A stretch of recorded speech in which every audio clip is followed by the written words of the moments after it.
আসছে পরে খবরে সুপ্রিম কোর্টে এসএসসি 2016 প্যানেল বাতিল সংক্রান্ত মামলা।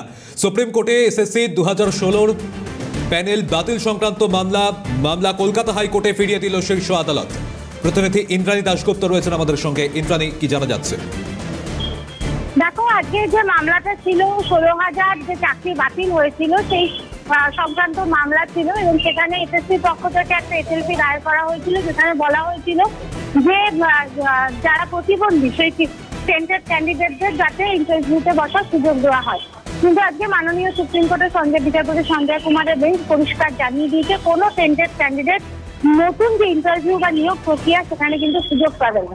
দ্বিতীয় পর্যবেক্ষণ যেটা মাননীয় সুপ্রিম কোর্টের ছিল যে এই সমস্ত যে টেন্টেড ক্যান্ডিডেট তাদের বিস্তারিত তথ্য পাবলিক ডোমেনে প্রকাশ করা হবে, অর্থাৎ এর আগে যে নাম এবং রোল নাম্বার প্রকাশ করা হয়েছিল শুধু সেটা নয়, তার সংক্রান্ত বিস্তারিত যে তথ্য যেমন বাবার নাম বা তারা কোন স্কুলে চাকরি করতেন এই সংক্রান্ত যাবতীয় তথ্য পাবলিক ডোমেনে প্রকাশ করতে হবে। তৃতীয়ত, বাকি যে মামলাগুলো ছিল তার মধ্যে অনেকগুলো খারিজ হয়ে গেছে, অনেকগুলো উইথড্র করে নেওয়া হয়েছে এবং বাকি যে মামলা যেমন 10 নম্বর বাড়ানো সংক্রান্ত যে মামলাটি ছিল সেগুলো কিন্তু সবই কলকাতা হাইকোর্টে ফিরিয়ে দিয়েছে সুপ্রিম কোর্টের সঞ্জয় কুমারের বেঞ্চ। তারা বলেছেন যেহেতু এটি পশ্চিমবঙ্গের জুরিডিকশনে হয়েছে এবং প্রথম থেকেই কলকাতা হাইকোর্ট এই বিষয়টা তত্ত্বাবধান করছে বা বিষয়টা সম্বন্ধে একাধিক পর্যবেক্ষণ দিয়েছে, সুতরাং বাকি সমস্ত বিষয়গুলো কলকাতা হাইকোর্টের আওতাধীন এবং তারাই এই বিষয়গুলো নিয়ে চূড়ান্ত সিদ্ধান্ত নেবে। তবে একটা কথা পরিষ্কার, সুপ্রিম কোর্ট আগের মতো আজকে পরিষ্কার জানিয়ে দিয়েছে যে কোনো টেন্টেড ক্যান্ডিডেট কিন্তু নিয়োগ প্রক্রিয়ায় অংশ নিতে পারবেন না।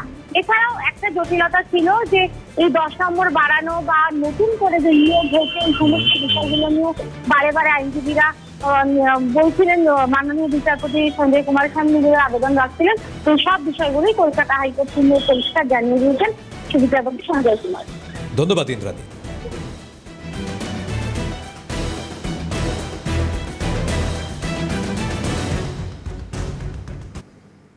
এসএসসি সংক্রান্ত আরো একটি খবরে নজর রাখবো। এসএসসি মামলায় সুপ্রিম কোর্টে বড় ধাক্কা রাজ্যের। সুপ্রিম কোর্টে এসএসসির নতুন নিয়োগকে চ্যালেঞ্জ মামলা কলকাতা হাইকোর্টে ফেরালো সুপ্রিম কোর্ট। এসএসসির নতুন বিজ্ঞপ্তি সহ সকল মামলা ফেরালো শীর্ষ আদালত। প্রতিনিধি অভিরূপা হাজরা রয়েছেন আমাদের সঙ্গে। অভিরূপা, কি জানতে পারছো?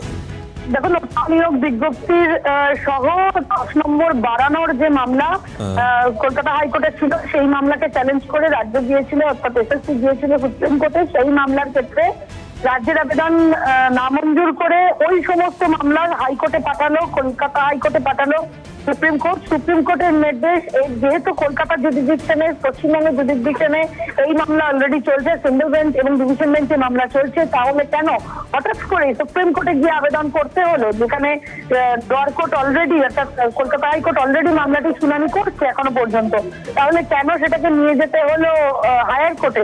সেই কারণেই আবার কলকাতা হাইকোর্টে ফিরিয়ে দেওয়া হলো। এর মতো বলাই বাহুল্য যে অমৃতা সিনহার এজলাকে কিছু মামলা বিচারাধীন অবস্থায় রয়েছে, 10 নম্বর বাড়ানোর যে মামলা সেটা যেমন বিচারাধীন অবস্থায় রয়েছে, সেরকমই পুরো বিষয়টি, পুরো নোটিফিকেশনকে চ্যালেঞ্জ করে যে মামলা রয়েছে এই মামলাও কিন্তু এই কলকাতা হাইকোর্টের ডিভিশন বেঞ্চে রয়েছে।